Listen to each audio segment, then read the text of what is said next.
नमस्कार, स्वागत है आपका एसएस न्यूज में। मैं हूं आपके साथ साना चौधरी। गन्ना भुगतान को लेकर राकेश टिकैत का बड़ा बयान, कहा धरना देना ही पड़ेगा। गाजियाबाद के मोदी नगर में भारतीय किसान यूनियन के राष्ट्रीय प्रवक्ता राकेश टिकैत पहुंचे। मोदी नगर के राज्य चौपला पर किसान यूनियन के कार्यकर्ताओं ने उनका भव्य स्वागत किया।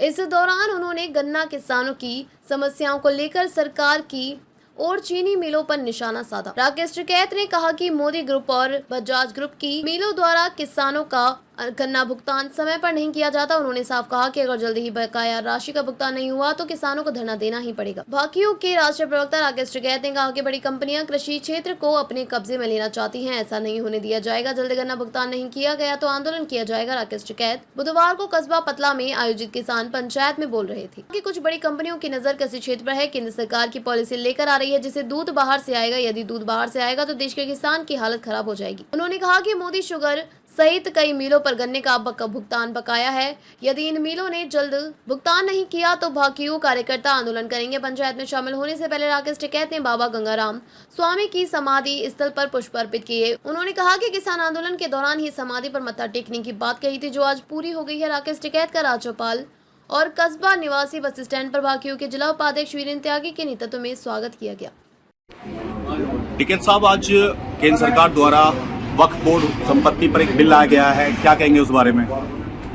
भैया तो सरकार का पॉलिटिकल वो है, सरकार ले हाउस में जो विपक्ष है उसको विरोध करना चाहिए, नहीं कर रहे तो सरकार उसको लेकर आ रही है, तो ये पॉलिटिकल इशू है सब। ये किसान संगठन से इसका कोई संबंध नहीं है। मेरठ और संभल में ईद से पहले नमाज पर कुछ फैसले लिए गए थे प्रशासन द्वारा, जिसमें कहा गया था कि यदि कोई सड़क पर या छत पर नमाज पढ़ता तो उसके पासपोर्ट वगैरह रद्द कर दिए जाएंगे। कितना सही मानते हैं? देखो, ये मुद्दा चलता रहेगा, ये पॉलिटिकल इशू है सारे। वोट जिस चीज़ से बढ़ती है तो प्रशासन सरकारें उसी चीज़ पे काम करती है। ये उनका एजेंडा है तो अपना एजेंडा, हर पार्टी अपना एजेंडा चलाती है, तो उनका ये एजेंडा है तो चलाएगी। वोट बढ़ती है तो वे अपना काम करेंगे। अभी तक किसान आंदोलन चल रहा था, लेकिन जिस तरह की अभी देखने में आ रहा है कि अभी किसानों की ओर से, आपकी ओर से भी कोई ऐसा मुद्दा अभी उठाया नहीं जा रहा है, चाहे वो पेमेंट को लेके हो या फिर किसानों की तरफ से जो अपने एमएसपी को लेकर संगठन पे काम चल रहा है। और पूरे देश में अब ये सोचने लगा सब कि दिल्ली जैसा आंदोलन चल रहा तो उसी को आंदोलन मान लेंगे और चीज को आंदोलन नहीं मान देंगे। आंदोलन ये होता है कि किसान संगठन अपनी आवाज उठाता है। आज देश का प्रधानमंत्री, मुख्यमंत्री, कोई अधिकारी वे किसान का नाम लेते हैं और आंदोलन किसान संगठनों को तोड़ने में सरकार लगी हुई है। तो अपने ऐसे उसमें अपने संगठनों को बचाना, अपनी मीटिंगें करनी और आवाज उठाना, वो एक बड़ी चीज है और हमारे सब लोग उस काम पर लगे हुए हैं। हमारे देश भर में मीटिंगें चल रही सब जगह, वो चाहे कर्नाटक हो, आंध्रा हो, अभी छत्तीसगढ़ में रहे हो या उड़ीसा रहे हो, हमारी सब जगह हमारी मीटिंग कंटिन्यू जारी है। जो सरकार ने गलत कोई भी कानून बनाया, किसान विरोधी, मजदूर विरोधी, आदिवासी, जो भी कानून के उसमें खिलाफ बना रहे हैं, हम उसका पूर्ण रूप से विरोध कर रहे हैं। बीजेपी 2027 की तैयारियों में जुट गई है, क्या आप भी 2027 के हम चुनाव नहीं लड़ रहे, जिसको चुनाव लड़ना है वो लड़े अपने। हमारा तो कंटिन्यू अपनी बात हम कहते हैं। वो क्या आपका आंदोलन आंदोलन भी 2027 में किया जाएगा? नहीं, ऐसा कुछ नहीं कि हमको आंदोलन 2027 में, हमारे तो चल रहे हैं वो में। भाई परसों एक जेसीबी पकड़ ली वो ये कंबाइन, तो हमको पता चला तो बैठ गए वहीं पे और 6.5 लाख रुपए का उस पर जुर्माना लगाया और जुर्माना लगता था। तो आंदोलन को ये थोड़ा कि डेट देख कर कोई आंदोलन था, आंदोलन होता है सिचुएशन देख के। वहां पे बैठो तो हमारे लोग मजबूत हैं, वो चाहे छोटा हो या बड़ा हो, अधिकारी के खिलाफ हो या सरकार के खिलाफ हो या मंत्री के किसी के, अगर कोई गलत डिसीजन लेगा तो उसके खिलाफ वहां पे ही वो आंदोलन कर दो, धरना कह लो, पंचायत कह लो, हमारे कंटिन्यू जारी है। अध्यक्ष जी, समस्त किसानों, नौजवान साथियों, हमारे पुलिस प्रशासन के पत्रकार बंधु, सबका धन्यवाद। इस पतला गांव में दोनों गांव इकट्ठे रहते हैं, पतला खानपुर, उसी की नामों से इसको देश भर में जाना जाता है। यहाँ पे पहली बारी हम तो गांव में आए, एक बार साथ लगता है किसी को कहीं आए, किसी के वहां पे कहीं न कहीं आए, लेकिन बड़ा सुलझा हुआ गांव है, बड़ा संगठित गांव है और बड़ा आंदोलनकारी, और ये पूरे क्षेत्र को लेकर चलने वाले लोग हैं इस गांव के, जो पूरे क्षेत्र को उसको लेकर चलते हैं। जब भी यहाँ पे डिग्री कॉलेज, दूसरे कॉलेज, इंटर कॉलेज, ITI जो भी यहाँ पे है, और देख के लगता है कि जो मंदिर बनाया है यहाँ पे, जब मंदिर इतना सुंदर है तो गांव भी बहुत सुंदर है।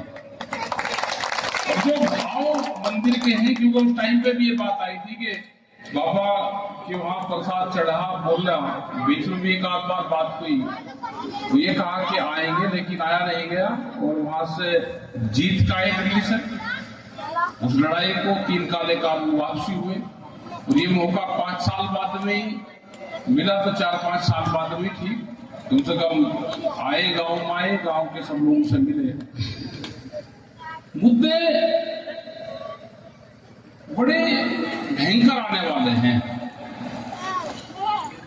जिस तरह की सरकारों की पॉलिसी आ रही है,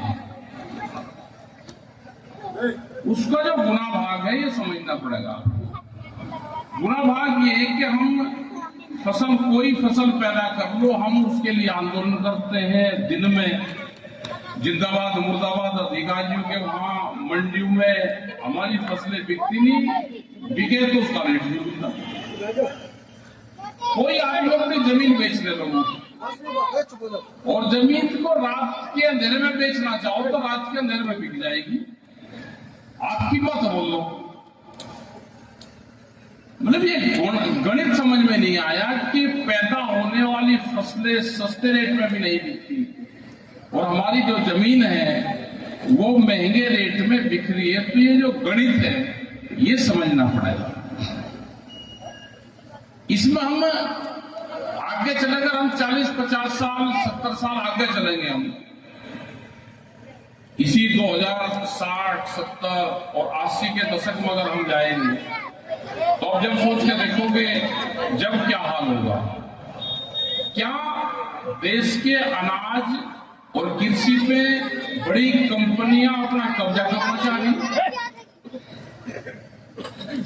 कैसे कृषि क्षेत्र को घेरा जा रहा है, वो बीज के माध्यम से हो, वो लेबर के माध्यम से हो, ये एक ही साथ सारे काम चल रहे हैं।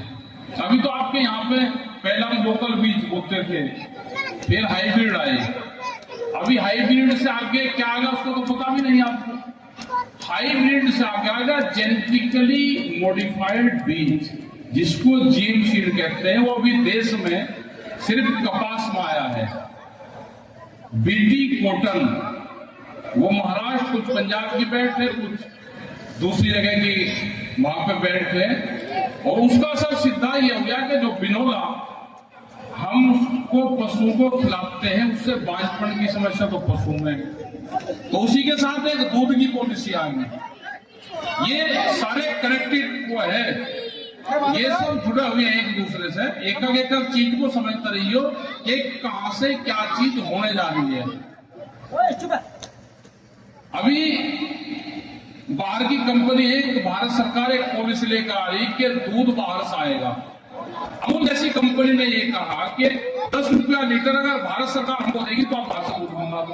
अब आप सीधे अपने गाँव में आ जाओ, गाँव में अगर मोल का दूध खरीदोगे तो दूध सस्ता पड़ता है, अपने ही पशु का दूध रात तक वो लगा।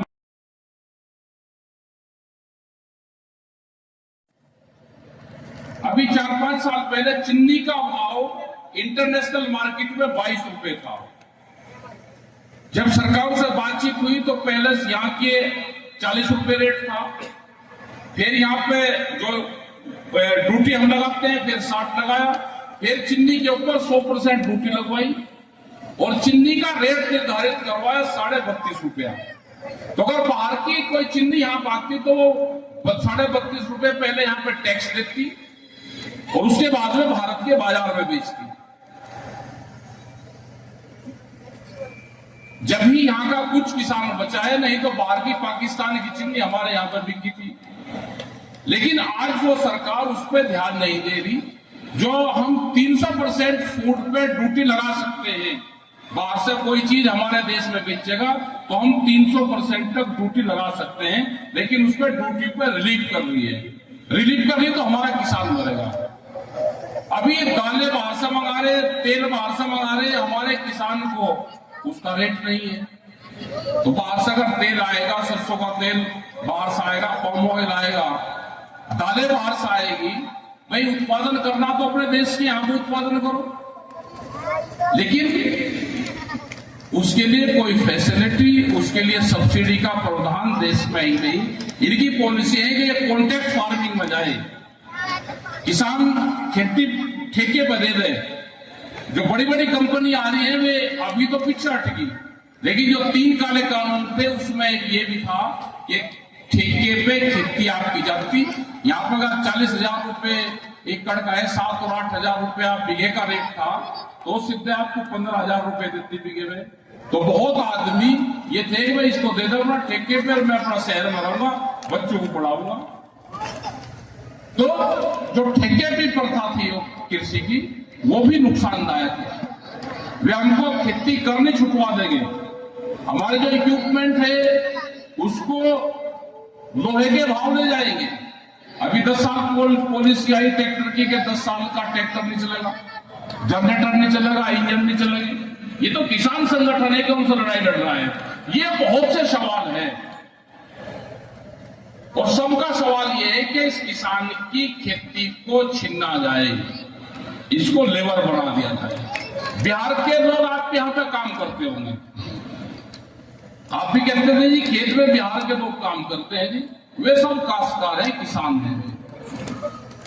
वहां पे 2006 में मंडी को बंद कर दिया गया। वहां पे मंडी को वहां पे बाजार समिति बोलते हैं। वहां 2006 से कोई भी मंडी में खरीद नहीं है, कोई कर्मचारी नहीं है, कोई व्यापारी नहीं है। मंडियों की जमीन है, वे जमीन बड़ी कंपनियों को लीज पे दे लग रहे। और हालात ये है कि आप भी देखते होंगे, यहाँ हजारों ट्रकें रोज बिहार से मक्का, धान, गेहूं, सूरजमुखी, ये जो फसल वहां पे पैदा होती है वो सब यहाँ पे व्यापारी खरीदते हैं। बड़े बड़े गोदाम बना रखे और वहां का किसान भी प्लान कर रहा है, वहां का जो दूसरे लोग थे वे भी वहां से प्लान कर रहे, क्योंकि खेती में भाव नहीं है।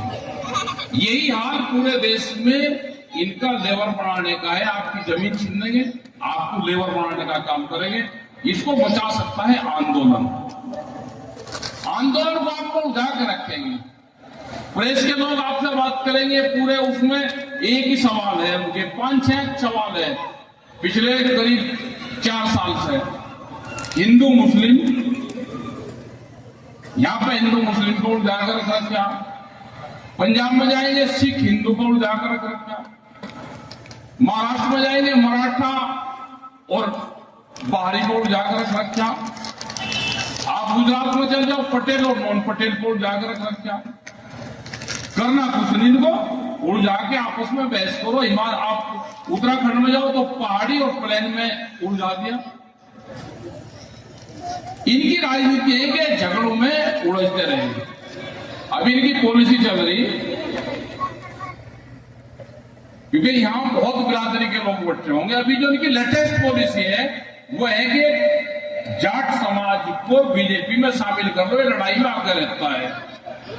ये इनका फार्मूला आएगा कि इसको आगे कर लो, ये लड़ाई में आगे रहता है। ऐसे लड़ाई में तो जीत नहीं सकते, लेकिन इसको शामिल कर दो सरकार में, तो वही बच कर रही हो। ये उनका नया फार्मूला आया। दूसरा, खाप पंचायत को लड़ाने का एक नया फार्मूला आ गया कि खाप पंचायत को कुछ सरकारी खाप पंचायत बना दो और इनको आपस में लड़ाओ, क्योंकि खाप पंचायत का बड़ा योगदान रहता है। एक आयन का यादव तो लड़े नहीं, यादव भी 2 तरह के हैं, कह लगा इसमें फाड़ डाल रहे। तो भाई हर चीज ये पाड़ तोड़ करने की बात करें, इनसे बच के रहना। वोट आट अपनी जहां देनी अपना दे लेना, अपने संगठन को मजबूत रखो, नहीं तो जमीन गई है। पूरा फार्मूला ये घूम फिर कर ये है कि जमीन जाएगी, इसे जो लोग बचा लेंगे।